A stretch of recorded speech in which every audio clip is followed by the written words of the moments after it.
কাজ করা দায়, তোমরা কষ্ট করে আসবে, যাবেই বা কেন?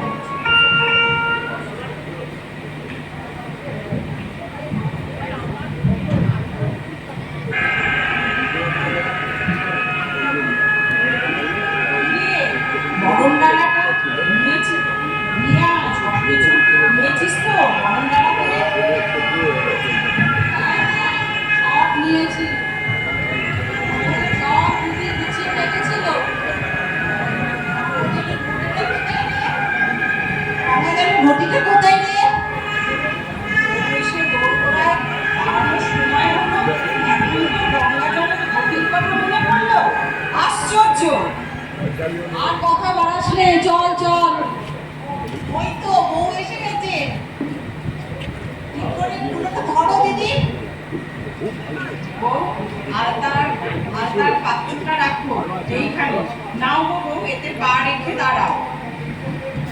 নে নে, অনেক হলো, এবার চল। এই সাদা কাপড়ে পা দিয়ে তুমি চলো। আর চলে, চলো ঘরে চলো।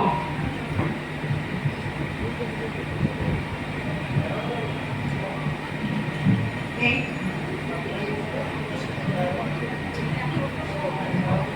তোমার রান্না।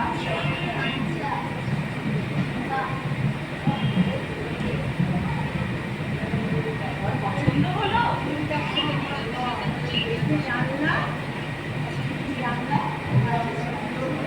এই ঘরেই তুমি থাকবে। ঘর পছন্দ হয়েছে তো? চলো চলো।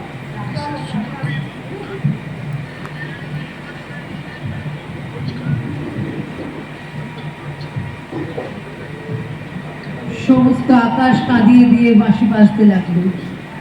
তোমাদের বাড়িতে এসে উঠল। আমার খুঁতগুলো সবিস্তারে খতিয়ে দেখতেও গিন্নিদা সকলে স্বীকার করলেন মোটের ওপর আমি সুন্দরী বটে। সে কথা শুনে আমার বড় বয়ের মুখ হয়ে গেল গম্ভীর। রূপ জিনিসটাকে যদি কোনো সেকেলে পণ্ডিত গঙ্গা মৃত্তিকা দিয়ে গড়ে তুলতে, তাহলে তার কলঙ্কা।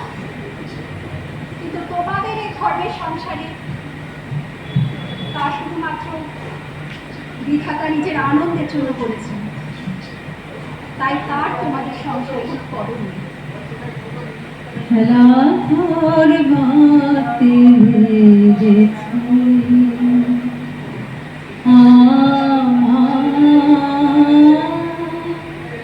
মনের ভিতরে খেলা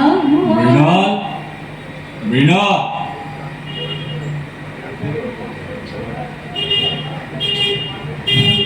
মৃণাল, মৃণাল, মৃণাল, এই তো তুমি। আর আমি তোমাকে সারা বাড়ি খুঁজে বেড়াচ্ছি।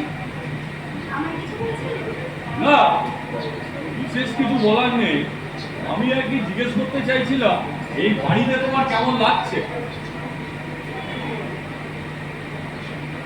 কি চুপ করে রইলে যে, কিছু বললে না তো? কোন উত্তরটা যথোপযুক্ত হবে সেটাই ভাবছিলাম। মানে তোর উত্তরটা ঠিক বুঝলাম। এই যে জিজ্ঞাসা করলে আমার কেমন লাগছে, তবু তোমার মনে যে উত্তরটা সেটাই বলো। যদি তোমার বলে আমার ভালো লাগছে না, তাহলে তুমি বলবে কেন ভালো লাগছে না। তার জন্য তুমি কি দেবো বলো?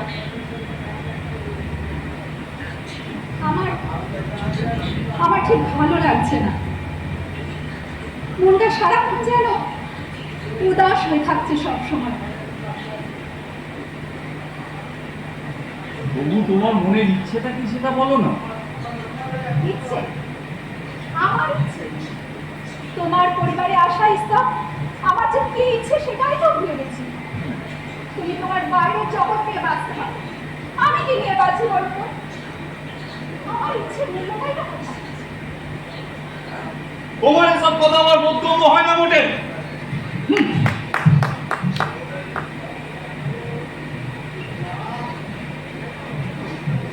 আমার রূপ আছে এ কথা শুনতে তোমার বেশি সময় লাগে। কিন্তু আমার যে বুদ্ধি আছে এ কথা তোমাদের সকলকে পদে পদে স্মরণ করবে।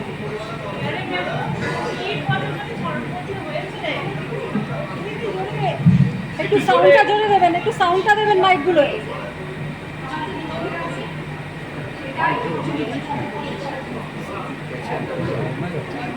আবার কি কথা? মামা বাবুর কাছে যে মেয়ে মানুষের বুদ্ধি এক বাধাই, তুই বালাই হতে যাবে কোথেকে? যাকে বাধা মেনে চলতে হয় সে যদি সুরক্ষা মেনে চলে তাহলে তো পাপ হবে না। কিন্তু আমি বা কি করব? তোমাদের সংসারে এই বউকে যতটা বুদ্ধি দেওয়া হয়েছে তার থেকে অনেক বেশি দিয়ে ফেলেছে। এবার আমি সেটা ফিরিয়ে দিই তাকে। তুই থাক, এই বিশ্লেষণ নেই। আমি যাই, রাজ্যের কাজ করে আছি। কোমরে ব্যথা, নিচে বলে কি মাথা কিছু ঢোকে না।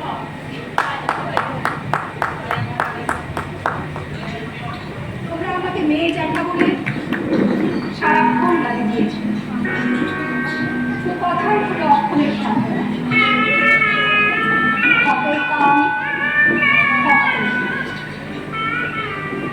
আমার মেয়েটি জন্ম নিয়ে মারা গেল। আমাকে সে সঙ্গে যাওয়ার সময় ডাক দিয়েছিল। সে যদি বেঁচে থাকতো তাহলে সেই আমার জীবনে যা কিছু বড়, যা কিছু সত্য সমস্ত এনে দিত। তখন মেজ বউ থেকে একেবারে মা হয়ে বসত। মা হবার টুকু পেলাম না, মা হবার মুক্তিটুকু পেলাম না। সেদিন ইংরেজ ডাক্তার তোমাদের আতুর ঘর দেখে বিরক্ত হয়ে বকাবকি করছি। তোমাদের বাড়িতে সাজসজ্জা আসবাবপত্র কোনো কিছু অভাব নেই, কিন্তু অন্দরটা একদম উল্টো দিচ্ছে। মেয়ে মানুষদেরই কষ্ট পেতে হবে না, তাই না? তাই যদি তোমাদের বিচার হয় তাহলে তাদের সারা জীবন অনাদরে রাখাই হবে। অনাদরে ব্যথায় মনটা দুঃখে ভরে ওঠে।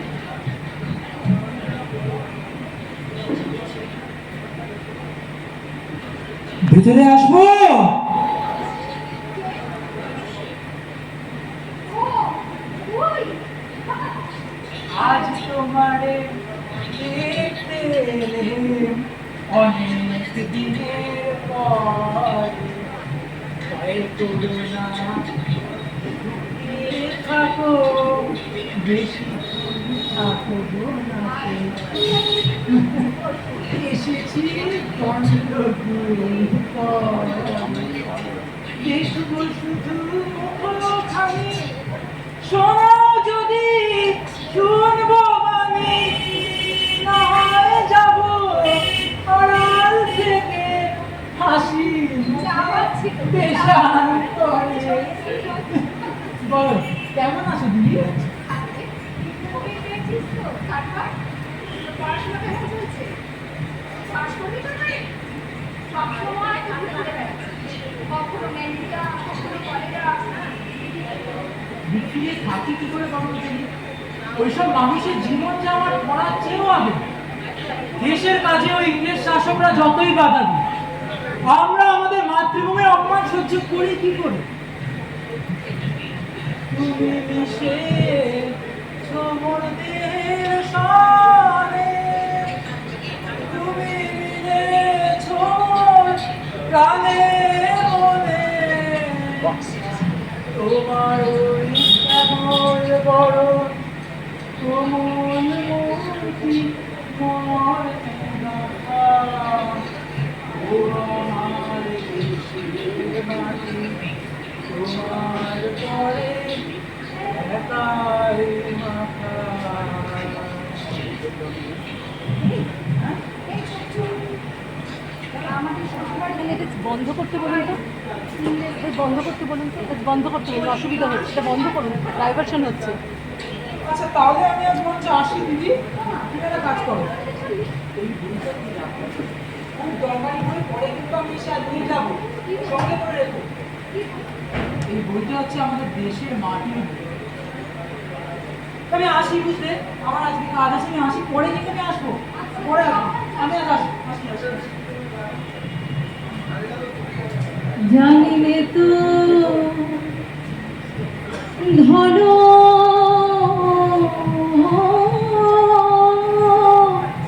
রত সাবধানে যাস। আছে কি না রানীর মতো,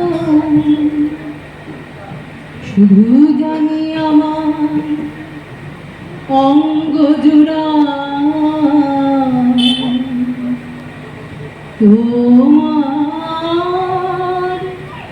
ছায়ায় এসে সার্থক জন্ম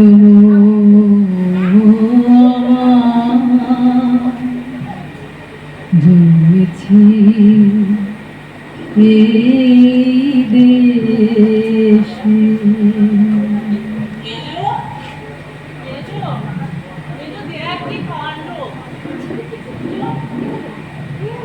আমার আর বলিস না।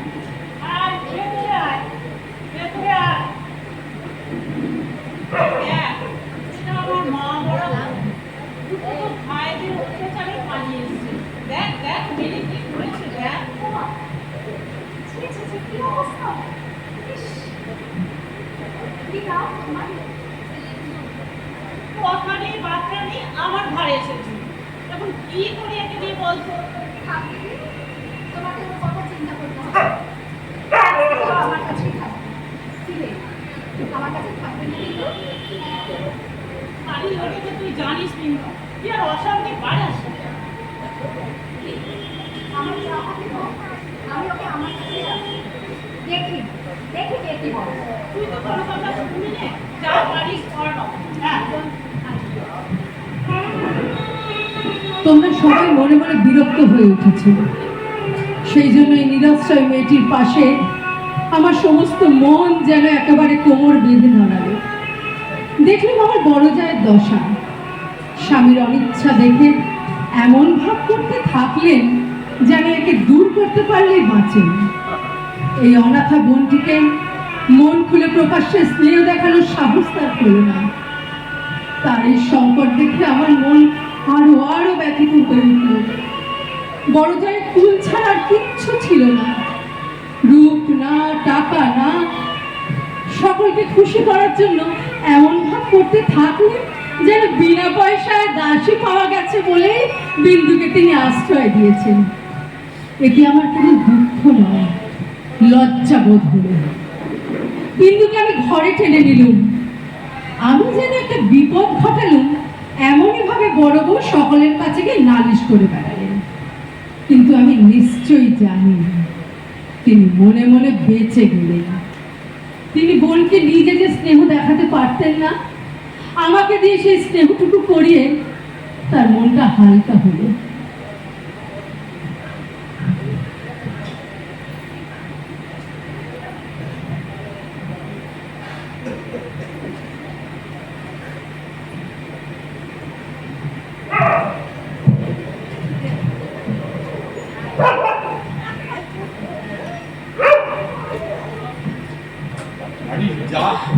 যে যা খুশি করবে তা তো মেনে নেওয়া যায় না।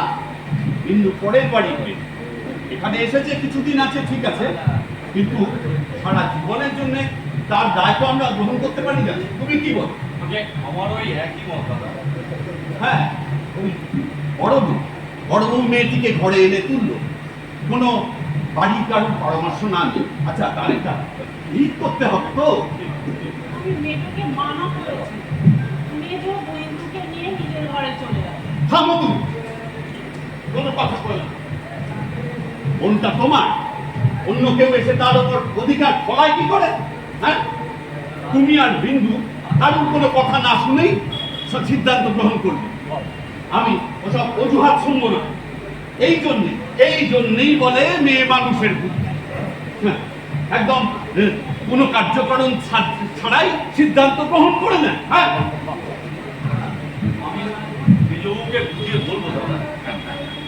হলো আর এক কাজ করো, তুমি ওই আমাবাবুকে একবার দেখে পাঠিয়ে দাও। তিনি এলে আমাদের এই সমস্যাটি সমাধান হবে। তিনি একটু দেখে আমাদের দায় মুক্ত করতে পারবে, বুঝলে?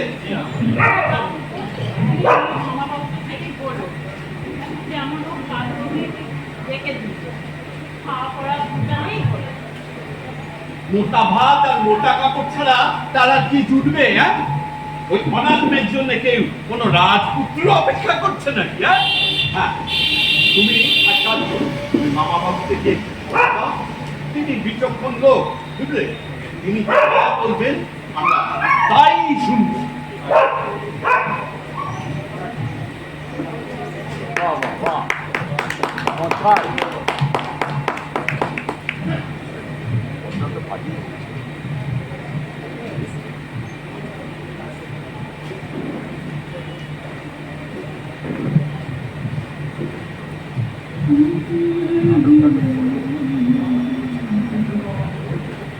আমার মন মানে না দিন রজনী, আমার মন মানে না।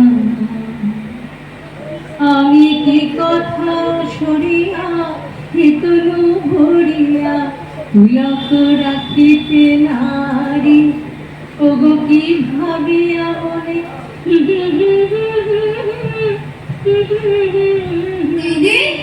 দিদি, কোথায় তুমি দিদি? আমি এখানে।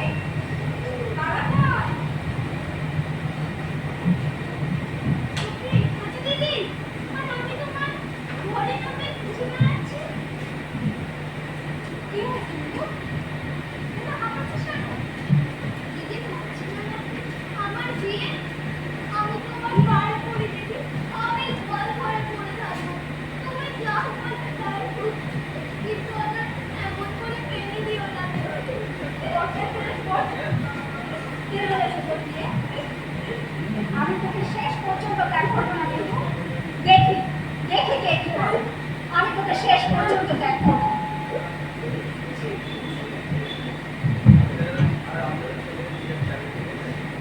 জাগিবে কাকি তব করুণ আখি, তব চলো ছায়া মোরে রহিবে ঢাকি। মম দুঃখ বেদন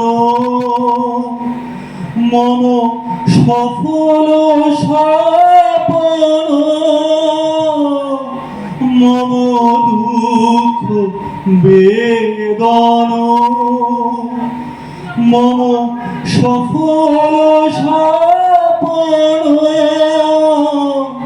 তুমি ভরিবে সৌরভে নিশীথি নিশম, তুমি রবে নীরবে হৃদয়ে মম, তুমি রবে নীরবে। বিন্দুর জন্য আমি সংসারে অনেক লড়াই করেছি, কিন্তু ওর বিবাহ বন্ধ হোক এই কথা বলার সাহস আমার হলো না। কিসের জন্যই বা বলবো? আমি যদি মারা যাই ওর কি দশা হবে? আমি চেয়েছিলাম বিবাহটা যাতে আমাদের বাড়ি থেকে হয়, কিন্তু তোমরা বলে বসলে বরের বাড়িতেই হওয়া চাই, সেটা তাদের নাকি কৌলিক প্রথা। আমার কিছু গয়না দিয়ে আমি বিন্দুকে সাজিয়ে দিলাম।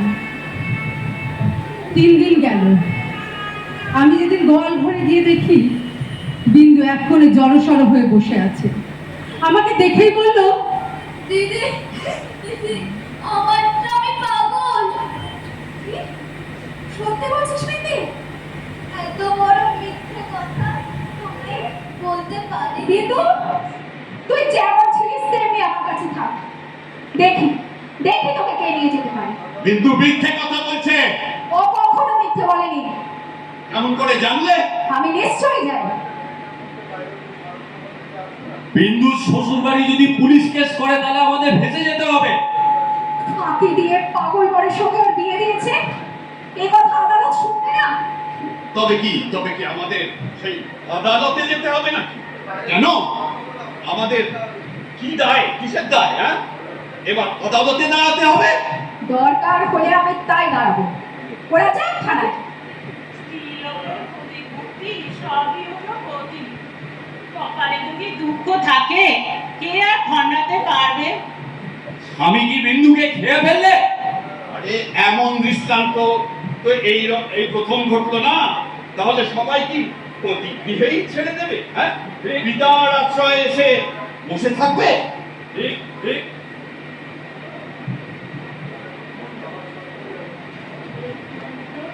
কপাল আমার, গাড়ি দুঃখ করে কি করবো? পতি পাগলই হোক ছাগলই হোক, পতি তো বটে। তোমাদের জন্য আমার লজ্জার সীমা নেই। আমি পাড়া বাড়ির মেয়ে। ভগবান কোন ফাঁকে আমার মধ্যে এমন বুদ্ধি দিলেন।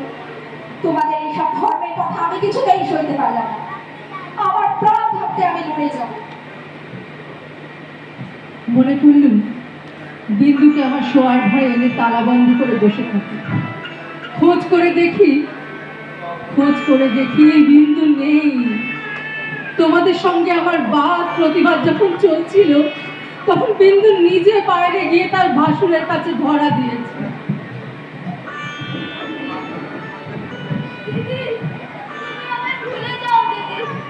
আমার সঙ্গে আর কষ্ট পেও না। আর কত অপমান সহ্য করবে?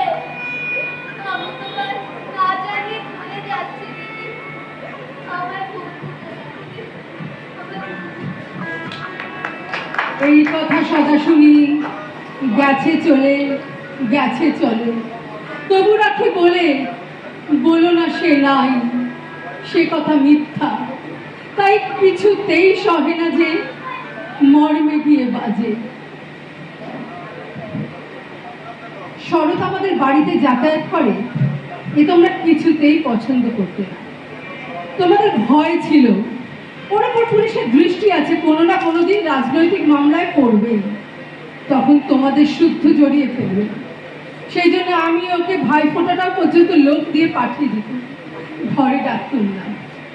এখন তোমাদের খুড়িমার সাথে স্মৃতিতে যাওয়ার সময় হয়েছে, আমি প্রস্তুত হচ্ছি। শরৎকে ডেকে বলে দিয়েছি সে যেন যেমন করেই হোক বিন্দুকে পুরী যাওয়ার গাড়িতে তুলে দিয়ে আসে। সেদিন সন্ধ্যাবেলা শরৎ এসে জানিয়েছিল গতকাল রাত্রে বিন্দু কাপড়ে আগুন ধরে আত্মহত্যা করেছে। না না না না, এই হতে পারে না। আমি তোকে বাঁচাতে পারলাম না বিন্দু। আমি তোকে বাঁচাতে পারলাম না। আমি বাঁচতে চেয়েছিলাম দিদি। আমি বাঁচতে চেয়েছিলাম। বিন্দু বিন্দু বিন্দু। দেশ শুদ্ধ লোক চটে উঠল, বলতে লাগলো মেয়েদের কাপড়ে আগুন লাগিয়ে মরা একটা ফ্যাশন হয়েছে, এই সমস্ত নাটক করা।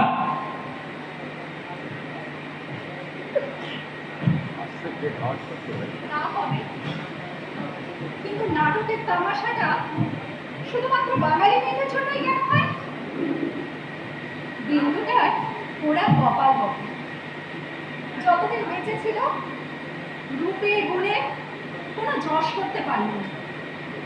মরার পরেও যে একটু ভেবে চিনতে নতুন রকমের মরবে, যাতে দেশ শুদ্ধ পুরুষ মানুষ হাততালি দেবে, তাও তার ঘটেই না। মরার পরেও ছুটিয়ে দিয়ে গেলি কিন্তু দিদি ঘরের মধ্যে লুকিয়ে কাঁদব। তবে এটাই না সান্ত্বনা ছিল। বেঁচে থাকলে বিন্দুকে যে আরো অনেক কষ্ট পেতে হতো।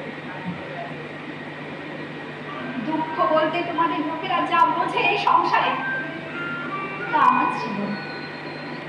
তাই আমি তোমাদের ওপর কোনো নালিশ উত্থাপন করতে চাই না। কিন্তু আমি আর তোমাদের এই সাফা শহর মাখন বড়ালের গলিতে ঠিক আমি বিন্দুকে দেখেছি। সংসারের মাঝখানে মেয়ে মানুষের পরিচয়টা যে কি তা আমি পেয়েছি।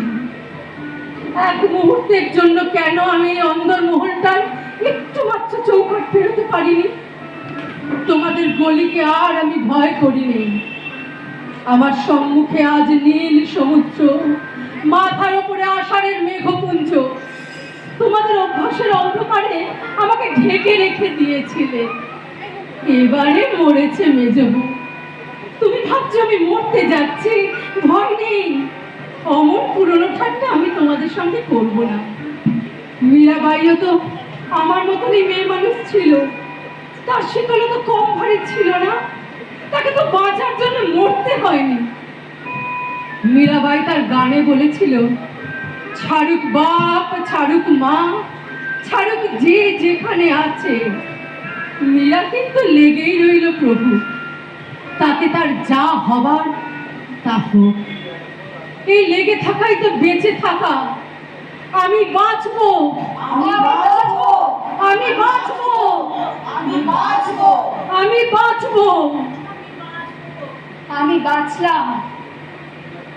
আর মুক্তি আলোয় আলোয় এই আকাশে, আমার মুক্তি আলোয় আলোয়, আমার মুক্তি ধুলায় ধুলায় ঘাসে ঘাসে এই আকাশে, আমার মুক্তি আলোয় আলোয়, দেহ মনে সুদূর পারে হারিয়ে ফেলি আপনারে, গানের সুরে আমার মুক্তি উড়তে আসে এই আকাশে, আমার মুক্তি আলোয়